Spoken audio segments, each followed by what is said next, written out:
Hi friends, good evening to respected Impact mentors. Myself is Keshamuni Chandrasekhar. So day 11 sessions lo bhaganga Mr. Sridhar sir has given a wonderful session on the part of creativity thinking. So dear friends, మరి క్రియేటివిటీతోని మనం ఆలోచించడం, క్రియేటివిటీతోని విషయాలని update చేసుకోవడం అనేది present ఉన్న కాంపిటీషన్లో ఖచ్చితంగా మనం every person should have to be updated. So దీంట్లో భాగంగా మన యొక్క సెషన్లో మరి శ్రీధర్ సారు ఈ యొక్క క్రియేటివిటీని మనం ఎలా డెవలప్ చేసుకోవాలి అండ్ అదేవిధంగా చిన్నతనం నుంచి క్రియేటివిటీ లెవెల్స్ ఒక రకంగా ఉంటాయి. సో వెళ్ళే కొలది ఆ యొక్క లెవెల్స్ అనేవి పెరగడం జరుగుతుంది. Certain point of view time అయిపోయిన తర్వాత క్రియేటివ్ లెవెల్స్ అనేవి చాలా వరకు తగ్గిపోతాయని చెప్పాడు. సో అంటే ఇక్కడ క్రియేటివ్ లెవెల్స్ తగ్గడానికి రీజన్ మెంటల్ లాక్స్ అని చెప్పేసి కొన్ని పాయింట్స్ చెప్పడం జరిగింది. So those are the points which are very very important. Being a క్రియేటర్గా మనం ఈ పాయింట్స్ అన్నిటిని బేస్ చేసుకొని ఒక మెంటర్ చెప్పిన సజెషన్స్ని మనం కరెక్ట్గా ఫాలో అప్ అయితే కనుక ఒక గుడ్ స్పీకర్గా, పబ్లిక్ స్పీకర్గా మనం సక్సెస్ అవ్వడానికి చాలా వరకు స్కోప్ ఉంటుంది. సో డే 11లో ఇచ్చినటువంటి ఆ యొక్క క్లాసెస్ని బేస్ చేసుకొని అసైన్మెంట్స్ని నేను వీడియో రూపంలో మీ ముందుకి నాకు తెలిసిన సమాచారాన్ని మీ ముందు తీసుకురావడానికి ప్రయత్నం చేస్తాను. డియర్ ఫ్రెండ్స్, మరి క్రియేటివిటీ అనికి అవధులు అనేవి ఉండవు. అంటే అన్ని రంగాల్లో ఈరోజు క్రియేటివిటీతోని ఒక వ్యక్తి ముందుకు వెళ్ళగలిగితేనే తన యొక్క పనిలో సామర్థ్యాన్ని, ఇంప్రూవ్మెంట్ని సాధించడానికి అవకాశం ఉంటుంది. తెలుగులో క్రియేటివిటీని సృజనాత్మకతగా చెప్పడం జరుగుతుంది. మరి క్రియేటివిటీ అంటే ఏమిటి? క్రియేటివిటీ అన్నప్పుడు సాధారణంగా ఒక వ్యక్తి యొక్క ఊహ మరియు ఆలోచనలతోని ఉపయోగించుకొని ఒక కొత్త పద్ధతిలో ఒక సమస్యకు సొల్యూషన్ని డిఫరెంట్గా కనుక్కునే సామర్థ్యాలనే మనం క్రియేటివిటీగా చెప్పడం జరుగుతుంది. మరి ఈరోజు మనం గమనిస్తూ ఉంటాం, రోజు వార్తాపత్రికల్లో చూస్తూ ఉంటాం, కొత్త కొత్త విషయాలు, కొత్త కొత్త ఇన్నోవేషన్స్ మనకి రావడం జరుగుతుంది. ఇండస్ట్రియల్ పరంగా, మెడికల్ పరంగా అండ్ అదేవిధంగా for example if you take మన ఎగ్జాంపుల్ మనకి డ్రోన్స్ తీసుకున్నాం అనుకోండి. డ్రోన్స్లో ఎన్ని మార్పులు వచ్చాయో మీరు గమనించండి. ఫస్ట్ ఆఫ్ ఆల్ DRDO ఈ డ్రోన్స్ని మరి కనుక్కున్న తర్వాత మరి సైనిక రక్షణ కోసము, ఆర్మీకి కోసమని ఈ యొక్క ప్రయోగాలు చేసి ఈ డ్రోన్స్ని కనుక్కోవడం జరిగింది. మరి ఈ డ్రోన్స్ని కనుక్కున్న తర్వాత దాన్ని మరింత టెక్నాలజీ డెవలప్మెంట్ చేసి అన్ని సెక్టార్స్లోకి దీన్ని ఉపయోగించుకునే విధంగా దానిలో మార్పులు చేయడంతో ఈరోజు ఒక రైతు పొలంలో మందు పిచికారీ చేయడానికి కూడా ఈ డ్రోన్స్ని యూజ్ చేసుకోవడం జరుగుతుంది. మరి ఒక 20 ఎకరాల పొలాన్ని మరి మందు పిచికారీ చేయాలంటే ఒక 6-7 గంటల సమయం పడుతుంది. అలాంటిది ఒక డ్రోన్ను ఉపయోగించినట్టయితే కేవలం 1-2 గంటల్లోనే తన యొక్క వర్క్ అంతా కూడా ఫినిష్ చేసుకోవడానికి అవకాశం ఉంటుంది. అంటే ఇక్కడ సమయము, డబ్బు అన్ని రకాలుగా వృధా కాకుండా ఇక్కడ మనకి సరైన టైంలో వర్క్ కంప్లీట్ చేసుకోవడానికి ఉపయోగపడుతుంది. అంటే క్రియేటివిటీ అనేది ఒక ఫీల్డ్ అనేది ఉండదు. దాన్ని అప్డేట్ చేసుకుంటూ ముందుకు వెళ్ళగలిగితే కనుక సో అన్ని రంగాలలో ఆ క్రియేటివిటీకి సంబంధించిన డివైజెస్ ఉపయోగపడతాయి. అండ్ బెస్ట్ ఎగ్జాంపుల్ మీరు గమనించినట్టయితే మరి పోలీస్ డిపార్ట్మెంట్ వాళ్ళు ఈ మధ్య కాలంలో డ్రోన్స్ చాలా వరకు యూజ్ చేయడం జరుగుతుంది. అంటే ఆకాశంలో డ్రోన్స్ని ఎగరవేస్తూ కింద 120 మీటర్స్ డిస్టెన్స్లో ఉన్న వస్తువుల్ని కూడా వీడియో తీసి స్పష్టంగా వాళ్ళకి అందించడం జరుగుతుంది. దీని ద్వారా మరి డ్రగ్స్ లాంటి మహమ్మారిని నిర్మూలించడానికి, మరి సాధారణంగా డ్రగ్స్ తీసుకునే వాళ్ళు ఏం చేస్తారు, ఊరికి బయట ఎక్కడో దూరంగా డ్రగ్స్ సేవించడం జరుగుతుంది. అలాంటి సందర్భంలో ఇలాంటి డ్రోన్స్ను ఉపయోగించి స్పష్టమైన వీడియోస్ వారిని తీసుకొని వాళ్ళ మీద కేసెస్ పెట్టి ఈ డ్రగ్స్ని నిర్మూలించడానికి ప్రయత్నం చేయడం జరుగుతుంది. సో ఇటువంటి ప్రయోగాల ఫలితమే ఈ రోజున మనకి ఫ్లెక్సిబిలిటీ లైఫ్ కూడా రావడానికి అవకాశం ఉంటుంది. కాబట్టి creativity is very very important to get more accessible and more free లైఫ్ని మనం అనుభవించడానికి ఈ యొక్క క్రియేటివిటీ అనేది చాలా ఉపయోగం. అయితే ఇక్కడ మనం గ్రహించాల్సింది ఏంటి అంటే ఈ క్రియేటివిటీని మనం డెవలప్ చేసుకోవాలంటే ఏం చేయాలి అంటే అందరికీ ఒకటే IQ లెవెల్స్ ఉండవు, కానీ ప్రాక్టీస్ మేక్స్ మ్యాన్ పర్ఫెక్ట్ అంటారు. అంటే ఏదైనా ఒక విషయం మీద అవగాహన లేనప్పుడు దాని మీద కాన్సన్ట్రేషన్ చేసి చిన్న చిన్నగా అప్డేట్ చేసుకుంటూ కన్సిస్టెన్సీగా ముందుకెళ్తే ఏదో ఒక రోజు ఆ పర్టికులర్ కంటెంట్ మీద మనకు సరైనటువంటి అవగాహన రావడానికి అవకాశం ఉంటుంది. ఎప్పుడైతే ప్రాక్టీస్ ద్వారా వచ్చినటువంటి అవగాహనని మరిన్నిసార్లు బాగా ప్రాక్టీస్ చేసి దాన్ని యాక్టివేషన్లో తీసుకొని పోతే ఆటోమేటిక్గా మన యొక్క బ్రెయిన్ మెచ్యూరిటీ లెవెల్స్ పెరగడానికి అవకాశం ఉంటుంది. ఎప్పుడైతే బ్రెయిన్ మెచ్యూరిటీ లెవెల్స్ పెరుగుతాయో ఆటోమేటిక్గా కొత్త ఆవిష్కరణలు రావడానికి అవకాశం ఉంటుంది. అక్కడే క్రియేటివిటీ అనేది డెవలప్ అవ్వడానికి అవకాశం ఉంటుంది. కాబట్టి creativity will not have any borders. దానికి ప్రత్యేకమైన పరిధులు ఉండవు. ఈ వ్యక్తికి మాత్రమే క్రియేటివిటీ ఉంటుందనేది ఉండదు. సాధారణంగా ఈరోజు బ్యాంకింగ్ సెక్టార్లోనే ఎన్నో డెవలప్మెంట్స్ వచ్చాయి, మనం గమనించే ఉంటాం. సో కాబట్టి క్రియేటివిటీకి చాలా ఇంపార్టెన్స్ అనేది ఉంటుంది. బట్ బీయింగ్ ఏ పబ్లిక్ స్పీకర్గా క్రియేటివిటీ అనేది చాలా important. Yesterday and Sridhar sir మన యొక్క క్రియేటివిటీ థింకింగ్ ప్రోగ్రాంలో చక్కని ఎగ్జాంపుల్ కూడా ఇవ్వడం జరిగింది. యాక్చువల్గా ఈ gone for a college to give motivational classes for a employees of that particular college. ఆ కాలేజీలో ఉన్నటువంటి లెక్చరర్స్కి, ఎంప్లాయీస్కి మరి మోటివేషనల్ క్లాస్ ఇవ్వడానికి, అంటే మామూలుగా మరి ఎంప్లాయీస్కి ఏం మోటివేషనల్ క్లాస్ ఇస్తారంటే వారి యొక్క స్కిల్స్ని ఎలా డెవలప్ చేసుకోవాలి, అండ్ ఆ కంపెనీకి ఉన్నటువంటి అప్డేషన్స్ని వాళ్ళు ఎలా ఎప్పటికప్పుడు డే టు డేలో ఎలా ఇంప్రూవ్మెంట్ చేసుకోవాలి, వారి యొక్క మోటివేషన్ థింకింగ్స్ని ఎలా మార్చుకోవాలి, ఇలాంటి విషయాల మీద అవగాహన కల్పించడానికని అక్కడ ట్రైనింగ్ క్లాసెస్ కోసం ఆయన్ని పిలవడం జరుగుతుంది. బట్ తీరా అక్కడికి వెళ్ళిపోయిన తర్వాత అక్కడ మేనేజ్మెంటు ఈరోజు ఇన్స్టిట్యూషన్లో న్యాక్ వాళ్ళది రావడం జరిగింది. వాళ్ళ ముందు వీళ్ళు మీటింగ్ జరుగుతుంది కాబట్టి లెక్చరర్స్ కాకుండా స్టూడెంట్స్కి కోచింగ్ ఇవ్వమని చెప్పడం జరిగింది. సో మోటివేషనల్ క్లాస్ ఇప్పుడు స్టూడెంట్స్కి ఇవ్వాలి. మరి అప్పుడు ఇక్కడ క్లాస్ రూమ్లోకి వెళ్ళిన తర్వాత ఏ టైప్ ఆఫ్ స్టూడెంట్స్ ఉంటారనేది కూడా మనం తెలుసుకోవాల్సి ఉంటుంది. అక్కడ ఇంటర్మీడియట్ నాలెడ్జ్తో ఉన్నటువంటి స్టూడెంట్స్ ఉన్నారు. అంటే అప్పుడే 10th కంప్లీట్ చేసుకొని ఇంటర్మీడియట్లో జాయిన్ అయినటువంటి స్టూడెంట్స్కి మరి మనకు తెలిసిన సమాచారం కాకుండా అక్కడ శ్రీధర్ సారు కామన్ సెన్స్ను ఉపయోగించి మరి వాళ్ళకి తెలిసిన సమాచారం నుంచి వాళ్ళని కనెక్ట్ చేసుకోవడానికి అని చెప్పి ఒక మోటివేషనల్ క్లాస్ తీసుకోవడం జరిగింది. దాంట్లో బెస్ట్ వన్ ఏంటంటే స్టోరీ టెల్లింగ్. ఆ స్టోరీ టెల్లింగ్ కూడా ఎలా చెప్పారు, బాహుబలి సినిమా తీసుకొని ఆ బాహుబలి సినిమా మ్యాక్సిమం ఆ క్లాస్ రూమ్లో 90% చూడడానికి అవకాశం ఉంటుంది. ఎందుకంటే it's a very good picture. And దాంట్లో రెబల్ స్టార్ ప్రభాస్ గారు ఉన్నారు. సో యూత్ స్టార్ కాబట్టి సాధారణంగానే ఆ కాన్సెప్ట్, ఆ టాపిక్ ఆ స్టూడెంట్స్కి నచ్చుద్ది.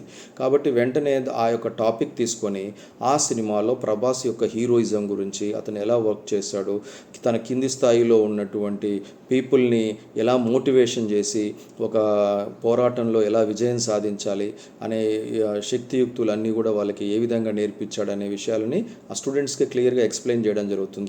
చెప్తూ మధ్య మధ్యలో క్వశ్చన్స్ అడగడం వల్ల కూడా ఆ యొక్క సినిమా మీద ఆల్రెడీ సినిమా చూసుంటారు కాబట్టి ఆ సినిమా మీద ఇంట్రెస్ట్తోనే ఆ క్వశ్చన్స్కి ఆన్సర్ చేయడంతో మరి ఆడియన్స్కి స్పీకర్కి మధ్యలో మంచి కనెక్షన్ ఏర్పడడానికి అవకాశం ఉంటుంది.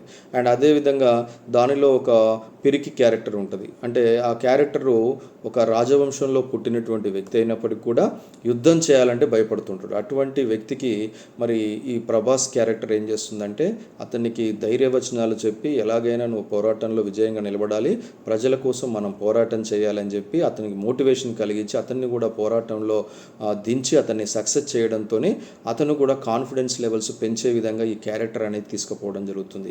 ఇటువంటి పాత్రలు స్టూడెంట్స్కి చెప్పడం ద్వారా వారిలో కూడా మోటివేషన్ డెవలప్మెంట్ అవుతుంది. అలా కాన్సెప్ట్ చెప్పిన తర్వాత చివరికి ఎండింగ్లో మీరు కూడా ఫ్రెషర్స్గా ఒక కాలేజీలో జాయిన్ అవ్వడం జరిగింది. ఇంటర్మీడియట్ అనేది లైఫ్లో చాలా ఇంపార్టెంట్ కాబట్టి మీరు ఎట్టి పరిస్థితుల్లో ఈ అవకాశాన్ని సద్వినియోగం చేసుకుని లైఫ్లో మంచిగా సక్సెస్ఫుల్ అవ్వాలి అనే పాయింట్తో ఎండింగ్ చేసినట్టయితే ఆ సెషన్ క్లియర్గా కంప్లీట్ అవ్వడానికి అవకాశం ఉంటుంది. That is called a common sense.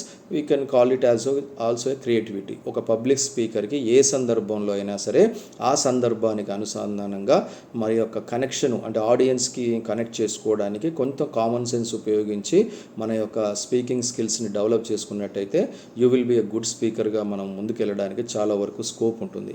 So దీంట్లో భాగంగా what I want to say is మరి మన దగ్గర క్రియేటివిటీ తక్కువగా ఉంది సార్, మరి నేను ఎలా క్రియేటివిటీని పెంచుకోవాలి అని అన్నప్పుడు నేను కొంత సమాచారాన్ని నేను సేకరించడం జరిగింది. So I want to share these 7 steps which are very very important to increase our creativity. So ఆ పాయింట్స్ని నేను మీతో షేర్ చేసుకోవడానికి ప్రయత్నం చేస్తాను. These are the 7 points which are very very important to improve our creativity.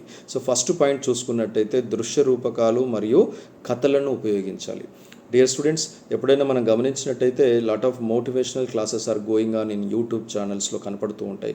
చాలామంది speakers ఏం చేస్తుంటారు, ఏదైనా ఒక విషయాన్ని కేవలం ఓరల్గా కాకుండా ఒక విజువల్ రూపంలో అంటే ఏదైనా ఒక ఇమేజ్ రూపంలోనో ఏదో ఒక వీడియో రూపంలోనో చెప్పినట్టయితే మోర్ అట్రాక్టివ్గా ఉంటుంది. ఆడియన్స్ కూడా మనం కనెక్ట్ అవ్వడానికి చాలా వరకు స్కోప్ ఉంటుంది. అందుకనే మన యొక్క డైలీ సెషన్స్లో కూడా మనం గమనించినట్టయితే మెంటర్స్ అందరూ కూడా పీపీటీస్ పెట్టి ఒక్కొక్క పాయింట్ని మనకు క్లియర్గా ఎక్స్ప్లెయిన్ చేయడం జరుగుతుంది. జరుగుతుంది. దానివల్ల మన బ్రెయిన్లో గట్టిగా నిక్షిప్తం అవుతుంది, అట్రాక్టివ్గా ఆ క్లాస్ వినడానికి అవకాశం ఉంటుంది. కాబట్టి visual presentation of demonstration is also major important.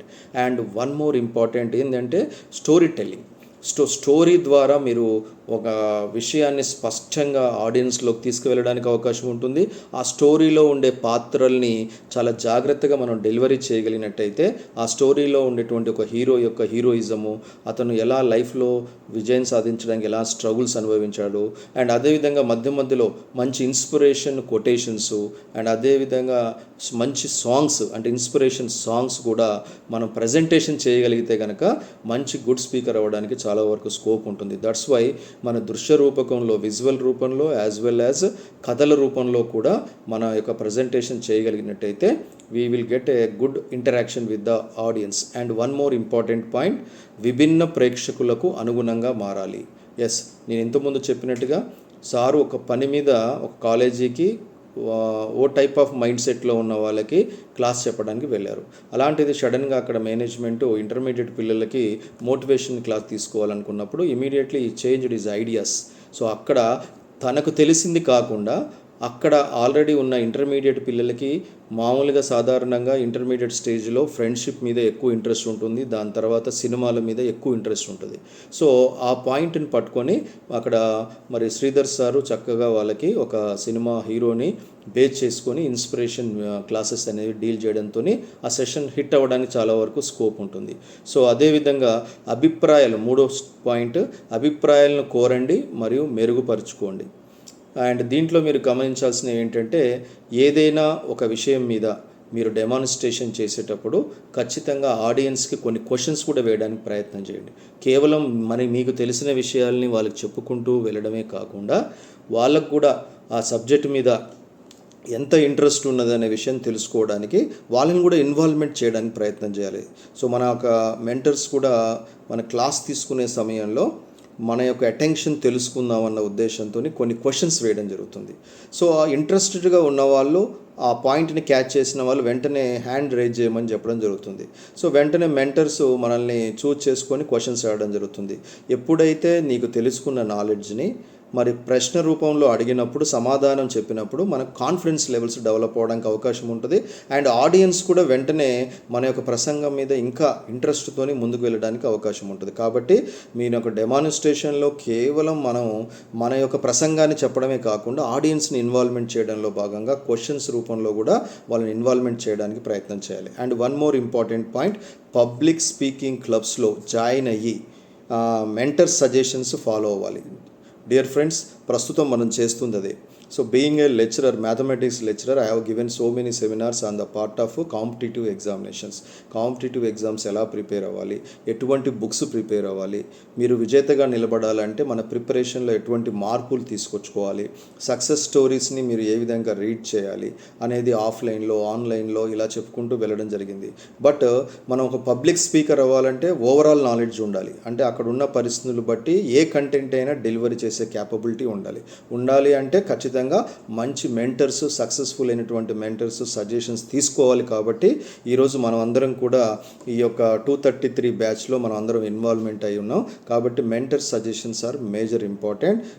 ఈ పాయింట్ ఆఫ్ వ్యూలో I'm very thankful to the Gampa Nageswara sir and as well as all the mentors of 233 batch. And one more important point, ఇతర స్పీకర్లను చూసి నేర్చుకోవడానికి ప్రయత్నం చేయండి. ఈరోజు కంటెంట్ చాలా ఉందండి బయట. మనం ఒక యూట్యూబ్ ఛానల్స్ ఓపెన్ చేసి చూసుకుంటే lot of inspirational speakers, Gampa Nageswara sir videos are lot of videos are there available. And as well as మీరు గమనించినట్టయితే Yandamuri Veerendranath garu my favourite novelist and motivational speaker. So ఆయన యొక్క బుక్స్ కూడా నేను రెగ్యులర్గా చదువుతూ ఉంటాను. ప్రస్తుతానికి నా పక్కనే విజయానికి 5 మెట్లు అనేటువంటి బుక్ కూడా నా పక్కనే ఉంది. సో ఇటువంటి పర్సనాలిటీ డెవలప్మెంట్ మోటివేషన్ స్పీకర్స్ యొక్క వారి యొక్క లైఫ్ సక్సెస్ స్టోరీస్ అన్నీ కూడా వారి యొక్క సజెషన్స్ మనం తీసుకుంటూ మరి వాళ్ళు ఏ విధంగా పబ్లిక్లో మాట్లాడుతున్నారు, ఏ విధంగా వాళ్ళ యొక్క వాయిస్ మోడ్యులేషన్ ఉంది, వాళ్ళ బాడీ లాంగ్వేజ్ ఎలా ఉంది, వాళ్ళు స్టోరీ టెల్లింగ్ ఎలా చెప్తున్నారు, ఈ విషయాలన్నిటి మీద మంచి అవగాహన కనుక మనకు కలిగి ఉన్నట్టయితే మనం ఒక గుడ్ స్పీకర్గా అవడానికి వాళ్ళందరూ మనకు మంచి మోటివేషన్ ఇవ్వడానికి అవకాశం ఉంటుంది. అండ్ వన్ మోర్ పాయింట్, ఆనందిస్తూ ఆస్వాదించడానికి ప్రయత్నం ప్రయత్నం చేయాలి. This is a word which is very very important. ఏదైనా ఒక విషయాన్ని మనం ఇతరులకు చెప్పే ముందు మనం దాని మీద సరి అయినటువంటి అవగాహన, ప్యాషన్ కూడా ఉండాలి.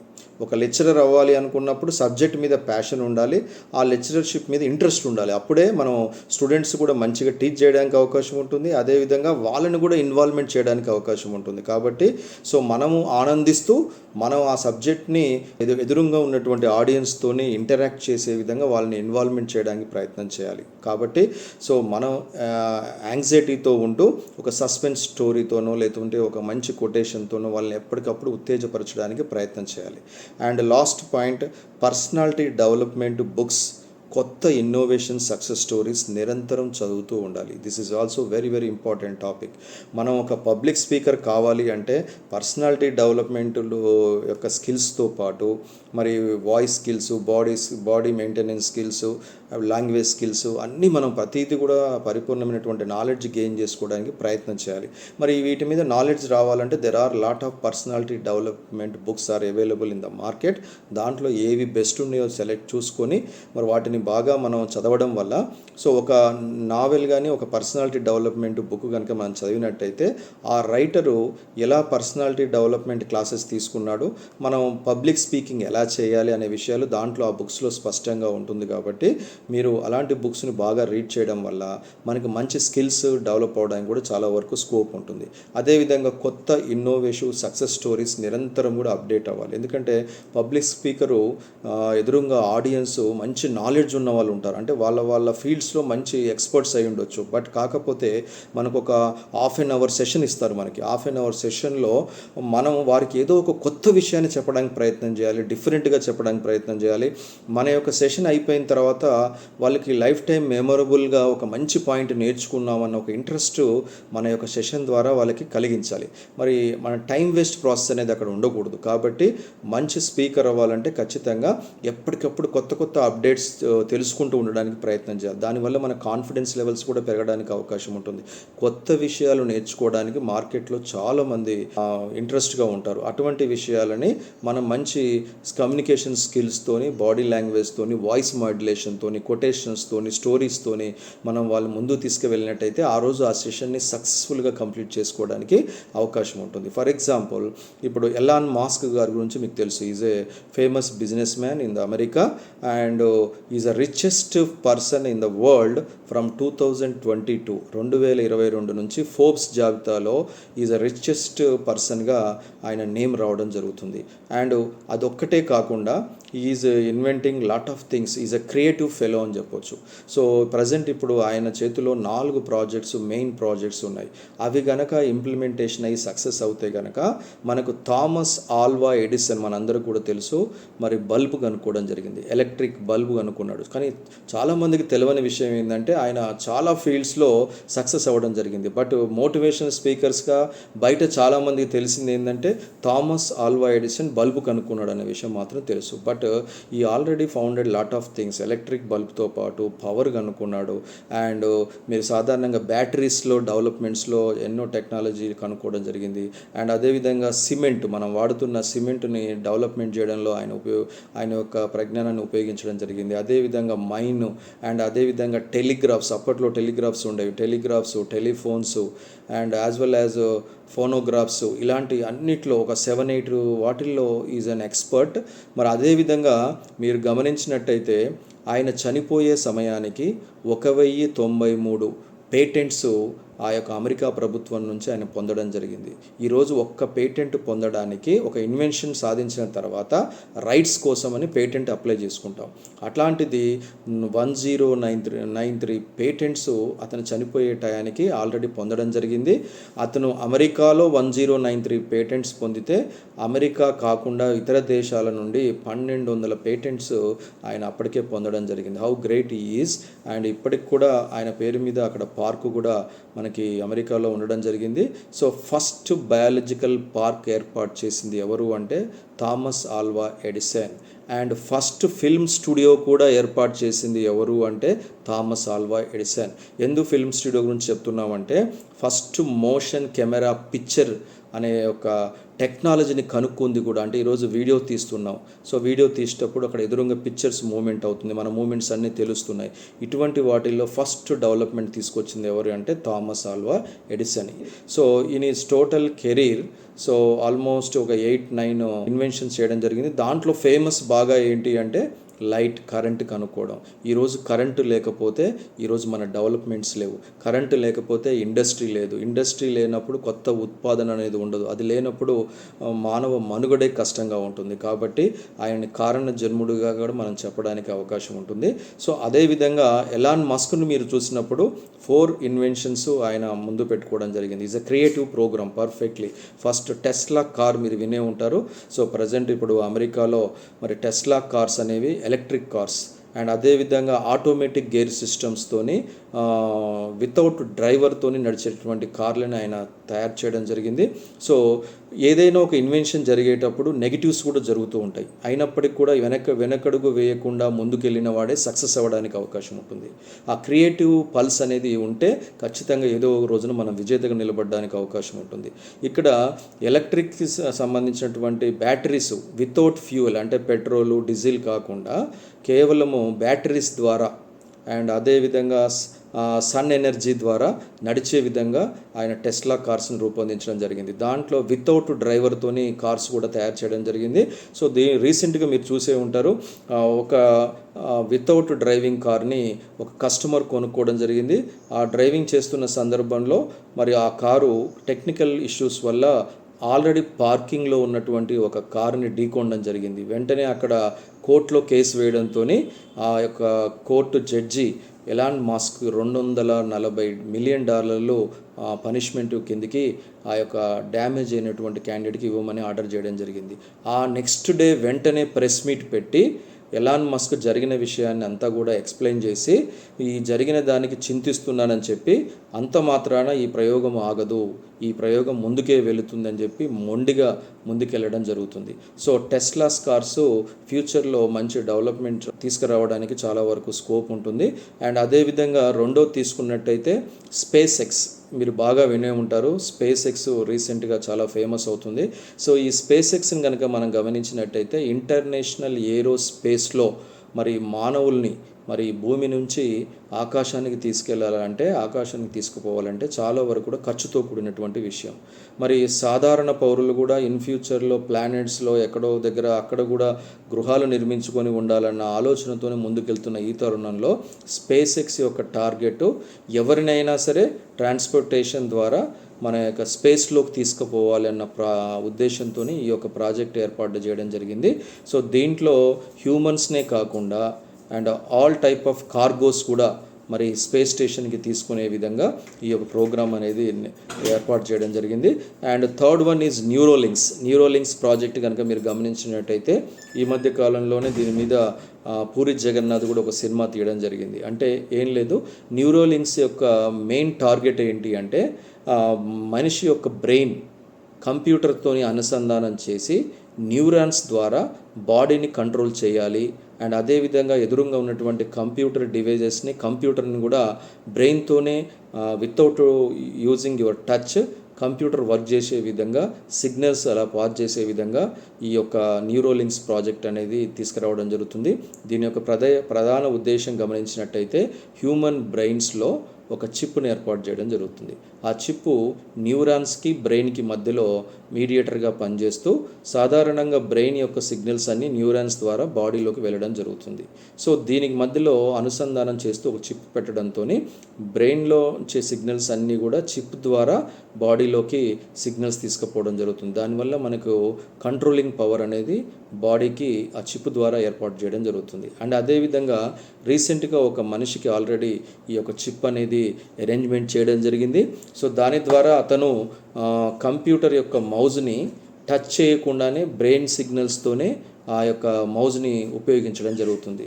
So these are the lot of the developments which is going on by Neuralink program ద్వారా ఇన్ ఫ్యూచర్లో ముందుకు రాబోతుంది. అండ్ దీంట్లో మెయిన్గా మెడికల్లో కూడా మీరు గమనించినట్టయితే పెరాలసిస్, సాధారణంగా నరాల బలహీనత వల్ల పెరాలసిస్ వస్తుంది. సో నరాలు మొత్తం కూడా చచ్చుబడిపోయిన తర్వాత పెరాలసిస్ అంటే బాడీలో ఉన్న పార్ట్స్ అన్నీ కూడా ఇంకా పని చేయకుండా పోతాయి. సో ఇలాంటి పెరాలసిస్ లాంటి వ్యాధుల్ని నివారణ చేయడానికి కూడా ఈ న్యూరాలింక్స్ ప్రయోగం కూడా చాలా వరకు ఉపయోగపడుతుందన్న ఉద్దేశంతో అది ప్రజెంట్ ప్రయోగ దశలో ఉంది. ఇన్ ఫ్యూచర్లో అది ముందుకు రావడానికి చాలా వరకు స్కోప్ ఉంది. And one more important, hyper loops. ఈ హైపర్ లూప్స్ అనే పదం కూడా ఈ మధ్యకాలంలో మనకి వినపడుతుంది. This is completely belonging to the transportation, ఓకేనా, రవాణా వ్యవస్థకు సంబంధించింది. మరి ఈ రోజున మీరు గమనించినట్టయితే ఈ యొక్క ట్రాన్స్పోర్టేషన్లో భాగంగా ఒక పెద్ద గాలి గొట్టం ఉంటుంది.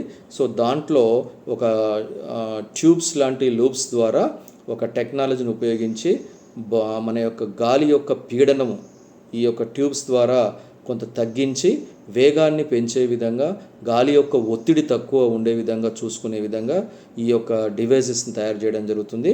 ఈ ట్రాన్స్పోర్టేషన్ కనుక సక్సెస్ అయితే మరి ఖచ్చితంగా మన యొక్క ప్రయాణ సమయం కూడా చాలా వరకు తగ్గడానికి అవకాశం ఉంటుంది. ఈ యొక్క ప్రయోగాన్ని ఇప్పటికే శాన్ ఫ్రాన్సిస్కో నుంచి లాస్ ఏంజల్స్కి మధ్యలో 550 కిలోమీటర్స్ ఉంటుంది. ఈ 550 కిలోమీటర్స్ డిస్టెన్స్ మరి ప్రస్తుతం ఫాస్ట్గా వెళ్ళాలి అంటే మనకు ఏరోప్లేన్ ద్వారా వెళ్ళాల్సి ఉంటుంది. అంటే శాన్ ఫ్రాన్సిస్కో నుంచి లాస్ ఏంజల్స్కి 550 కిలోమీటర్లు ప్రయాణించడానికి ఏరోప్లేన్ ద్వారా 1 hour 10 minutes ఆర్ 20 minutes పడుతుంది. ఒకవేళ ఈ హైపర్ లూప్ యొక్క ట్రాన్స్పోర్టేషన్ కనుక సక్సెస్ అవుతే కేవలం ½ an hourలోనే లాస్ ఏంజల్స్కి మనం శాన్ ఫ్రాన్సిస్కో నుంచి వెళ్ళిపోవడానికి అవకాశం ఉంటుంది. అంటే హాఫ్ ఆఫ్ ది టైము సమయం తగ్గిపోవడానికి చాలా వరకు స్కోప్ ఉంటుంది. How beautiful it is. So అదేవిధంగా చిన్న ఎగ్జాంపుల్ మన ఇండియాని బేస్ చేసుకొని చెప్పుకోవాలనుకుంటే హైదరాబాద్ నుంచి బెంగళూరుకి వెళ్ళాలి అంటే ఆల్మోస్ట్ 500 కిలోమీటర్స్ డిస్టెన్స్ ఉంది. మరి ఏరోప్లేన్ ద్వారా వెళ్తే 1 hour 10 minutes ప్రజెంట్ పడుతుంది. ఒకవేళ ఈ హైపర్ లూప్ ట్రాన్స్పోర్టేషన్ టెక్నాలజీ కనుక వస్తే విత్ ఇన్ ½ an hourలో హైదరాబాద్ నుంచి మనం బెంగళూరుకి వెళ్ళడానికి అవకాశం ఉంటుంది. How seat. సో మనం వినడానికే చాలా ఇంట్రెస్టింగ్ అనిపిస్తుంది. సో ఇటువంటి creative programs, these are the 4 projects are in front of the Elon Musk. So ఈ ప్రయోగాలు కనుక సక్సెస్ అవుతే ఖచ్చితంగా మన హ్యూమన్ ట్రాన్స్పోర్టేషన్లో కానీ, మెడిసిన్ పరంగా కానీ, అండ్ కార్స్ ఉపయోగించే విధానంలో కానీ, స్పేస్కి జనాల్ని పంపించే విధానంలో కానీ చాలా మార్పులు రావడానికి అవకాశం ఉంటుంది. These are all creative things and one man is doing a lot of things. కాబట్టి creativity will makes anybody in higher లెవెల్స్లో తీసుకుపోవడానికి అవకాశం ఉంటుంది. So these are the 7 points which are very very important to buildup our creativity. And being a public speaker, creativity is must and should. So క్రియేటివిటీలో భాగంగా story telling అనేది చాలా important. Quotations, శ్లోకాసు, and అదేవిధంగా voice modulation, dialogues, in case మీకు అవకాశం ఉంటే మంచి సాంగ్ ద్వారా కూడా, ఇన్స్పిరేషన్ సాంగ్ ద్వారా కూడా ఆడియన్స్ని మనం అట్రాక్ట్ చేయడానికి, అన్ని కళలు కలిసి ఉన్నప్పుడు మాత్రమే ఓ పబ్లిక్ స్పీకర్ తొందరగా సక్సెస్ అవ్వడానికి, తొందరగా ఆడియన్స్ రిటెక్షన్ని వైపు తీసుకోవడానికి చాలా వరకు స్కోప్ ఉంటుంది. డియర్ ఫ్రెండ్స్, సో ఈరోజు నేను చెప్పినటువంటి ఈ 7 pointsలో మెయిన్ ఇంపార్టెంట్ పాయింట్ గురించి నేను కొంచెం డీప్గా చెప్పి క్లోజ్ చేసిస్తాను. సో డియర్ ఫ్రెండ్స్, ఇక్కడ మీరు గమనించినట్టయితే story telling is major important in a public speaker to success. So మనం చాలా వీడియోస్లో చాలా పబ్లిక్ స్పీకర్స్ స్టోరీస్ రూపంలో ఒక మంచి పాత్రను తీసుకొని దాంట్లో ఉన్న ఇన్స్పిరేషన్ విషయాలన్నీ చెప్పడం వల్ల ఆడియన్స్ తొందరగా అట్రాక్ట్ అవుతారు. దీంట్లో భాగంగా మీరు గమనించినట్టయితే మన పబ్లిక్ స్పీకింగ్ మోర్ అట్రాక్టివ్గా, మెమొరబుల్ స్పీచ్గా నిలబడడానికి ఇంప్రెసివ్ స్టెప్స్ మనం కథ రూపంలో ఒక విషయాన్ని చెప్పడం. కథలు అనేవి ఆడియన్స్ని మన వైపు తిప్పుకునేలా చేసే క్రియేటివ్ అప్రోచ్. కథ రూపంలో మన అనుభవాలు మరియు ఎమోషన్స్ను పంచుకోవడానికి, ఆడియన్స్తో కనెక్ట్ అవ్వడానికి బెస్ట్ టూల్గా మనకి కథలు అనేవి ఉపయోగపడతాయి. మనం ఆడియన్స్ అటెన్షన్ కొరకు మనకు తెలిసిన అట్రాక్టివ్ స్టోరీల్లో ఒకదాన్ని వాళ్ళకి చెప్పడానికి ప్రయత్నం చేయాలి. మనం ఆడియన్స్ అటెన్షన్ తీసుకునే సమయంలో ఎమోషనల్గా కనెక్ట్ అవ్వాలంటే లైఫ్ చేంజింగ్ కొటేషన్స్ అండ్ అదేవిధంగా లైఫ్ చేంజింగ్ ట్రాన్స్ఫర్మేషన్ అయ్యే విధంగా స్టోరీస్ కనుక మనం వాళ్ళకి చెప్పినట్టయితే తొందరగా మనం భావోద్వేగానికి వారు లోనయ్యి మనకు తొందరగా అటెన్షన్లోకి వాళ్ళు రావడానికి చాలా వరకు స్కోప్ ఉంటుంది. మనం చెప్పే ట్రాన్స్ఫర్మేషన్ స్టోరీస్ ఆడియన్స్ని ఖచ్చితంగా భావోద్వేగానికి గురి చేస్తుంది. ప్రేరణతో కూడిన ప్రసంగాలు ఆడియన్స్లో నేను కూడా మారగలను అండ్ నేను కూడా అభివృద్ధి చెందగలననే నమ్మకాన్ని కలిగిస్తుంది. That's why this creativity inspiring speeches especially with the stories is a master key to success as a public speaker. కాబట్టి ఈ స్టోరీ టెల్లింగ్ని బాగా ప్రాక్టీస్ చేయడానికి ప్రయత్నం చేయాలి. దీంట్లో భాగంగా ఈ స్టోరీస్ కూడా మనం తీసుకునేటప్పుడు ఇన్నోవేటివ్ ఇన్స్పైరింగ్ స్టోరీస్ ఉండాలి. బాగా ప్రాక్టీస్ చేసి స్టోరీని డెలివరీ చేసేటప్పుడు మన యొక్క వాయిస్ మాడ్యులేషన్ కానీ బాడీ లాంగ్వేజ్ కానీ జాగ్రత్తగా డెలివరీ చేసే విధంగా ప్రాక్టీస్ చేయడానికి ప్రయత్నం చేయాలి. So famous public speaker Philips చెప్పినట్టు స్టోరీ టెల్లింగ్ ద్వారా ఆడియన్స్లో భావోద్వేగంలోకి తీసుకెళ్ళి వారి డొపమైన్, ఆక్సిటోసిన్ మరియు ఎండార్ఫిన్ స్థాయిలను పెంచవచ్చు. ఫర్ ఎగ్జాంపుల్, ఒక స్పీకర్ ఒక స్టోరీని ఉత్కంఠతతో చెప్పడం ద్వారా ఆడియన్స్ డొపమైన్ స్థాయిలను పెంచవచ్చు. మనం ఒక స్టోరీ చెప్పేటప్పుడు మనం చాలా భావోద్వేగంతో బాగా ఇన్వాల్వ్మెంట్ అయిపోయి సస్పెన్స్ థ్రిల్లర్గా చెప్తున్నాం అనుకోండి, ఆటోమేటిక్గా వారి యొక్క బాడీలో డొపమైన్ స్థాయిలు పెంచవచ్చు. దీనివలన వారు మన ప్రసంగంపై మరింత కేంద్రీకరించి మరింత ప్రేరణ పొందడానికి అవకాశం ఉంటుంది.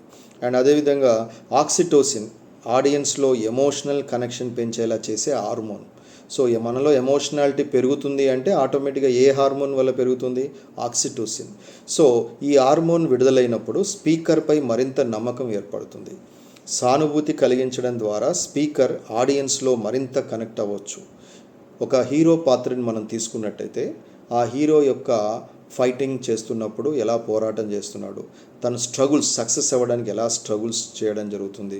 అండ్ అదేవిధంగా అతను ఒక ఇన్స్పిరేషన్ సాంగ్ ద్వారా అతను ఏ విధంగా తను సక్సెస్ అవ్వడానికి పోరాటం చేస్తున్నాడని ఒక సాంగ్ రూపంలో చెప్పడం జరుగుతుంది. అది చూసినప్పుడు మనకి ఆటోమేటిక్గా ఆడియన్స్లో ఒక మంచి పట్టు రావడం జరుగుతుంది. మనకి సినిమాల్లో మనం చూస్తూ ఉంటాం. ఒక పవన్ కళ్యాణ్ సినిమాలో తను పోరాటం చేసే ముందు ఒక మంచి సాంగ్ వస్తుంది. ఆ సాంగ్ చూసిన తర్వాత ఎక్సర్సైజెస్ చేసేవాళ్ళు కూడా ఈ రోజున ఆ సాంగ్ పెట్టుకొని దాన్ని ప్రాక్టీస్ చేయడం జరుగుతుంది. అట్లాంటి సాంగ్ ఖచ్చితంగా video or audio whatever maybe visualization definitely impact the audience అని చెప్పాను ఇంతకుముందే. సో కాబట్టి మన సాంగ్స్ రూపంలో, కొటేషన్స్ రూపంలో, స్లోకన్స్ రూపంలో మనం వాళ్ళని అట్రాక్ట్ చేయడానికి ప్రయత్నం చేయాలి. మరో హార్మోన్ ఎండార్ఫిన్. ఇది ఆడియన్స్ మూడ్ను రిలాక్స్ చేయించేలా చేస్తుంది. రిలాక్స్డ్ మూడ్లోకి తీసుకెళ్లాలంటే ఉత్తమ మార్గం ఒకటే, హాస్యాన్ని మనం పండించడం. అంటే జోక్స్ రూపంలో నువ్వు చెప్పే కంటెంట్ని మరింత ఆసక్తిగా వాళ్ళని తీసుకెళ్ళడానికి మంచి జోక్స్ రూపంలో కనుక మనం ముందుకెళ్తే కనుక వాళ్ళు కొంచెం రిలాక్స్ మూడ్లోకి వెళ్ళడానికి అవకాశం ఉంటుంది. సో ఇక్కడ మీరు గమనించాల్సింది మరి పబ్లిక్ స్పీకింగ్లో స్టోరీ టెల్లింగ్ అనేది చాలా ఇంపార్టెంట్. ఆ స్టోరీ టెల్లింగ్లో భాగంగా నువ్వు ఒక సాంగ్ పాడి కూడా వాళ్ళని అట్రాక్ట్ చేయడానికి అవకాశం ఉంటుంది. అదేవిధంగా మరి రిలాక్స్డ్ మూడ్లోకి వెళ్ళాలి అంటే మాత్రాన మనం మంచి ఒక జోక్ కనుక వేయగలిగితే వారిలో ఆటోమేటిక్గా ఎండార్ఫిన్ అనేటువంటి హార్మోన్ రిలీజ్ అవుతుంది. అది రిలీజ్ అయిన తర్వాత మోర్ అట్రాక్టివ్గా మన ప్రసంగం వైపు వాళ్ళు ఆకర్షించడానికి చాలా వరకు స్కోప్ ఉంటుంది. So these are the points which are very very important being a creative స్పీకర్గా మనకు మంచి అవగాహన కలిగి ఉండడానికి వీటి మీద కొంత మనకి సమాచారం తెలుసుకుంటే చాలా వరకు బెటర్. డియర్ ఫ్రెండ్స్, మరి సాధారణంగా క్రియేటివిటీ ఏ ఫీల్డ్లో ఉంటుంది అంటే, ఏ ఫీల్డ్లో ఉండాలి అంటే ప్రతి ఫీల్డ్లో ఖచ్చితంగా క్రియేటివిటీ అనేది needed. Being a lecturer, mathematics lecturer, మరి కేవలం నేను తెలుసుకున్న సమాచారాన్ని మాత్రమే మరొక్కసారి రిపీట్ చేసుకొని పోవడం వల్ల మళ్ళీ నేను అప్డేట్ అవ్వడానికి అవకాశం ఉంటుంది. కాంపిటేటివ్ ఎగ్జామినేషన్లో everyday student should have to be updated. Student update అవ్వాలంటే ఖచ్చితంగా టీచర్ అప్డేట్ అవ్వాలి. టీచర్ అప్డేట్ అవ్వాలి అంటే కొత్త విషయాల మీద అవగాహన పెంచుకోవాలి. మరి కాంపిటేటివ్ ఎగ్జామినేషన్లో షార్ట్ కట్స్ మ్యాథమెటిక్స్ వితిన్ సెకండ్స్లో ఆన్సర్ చేయాలని చెప్పి చెప్తూ ఉంటారు.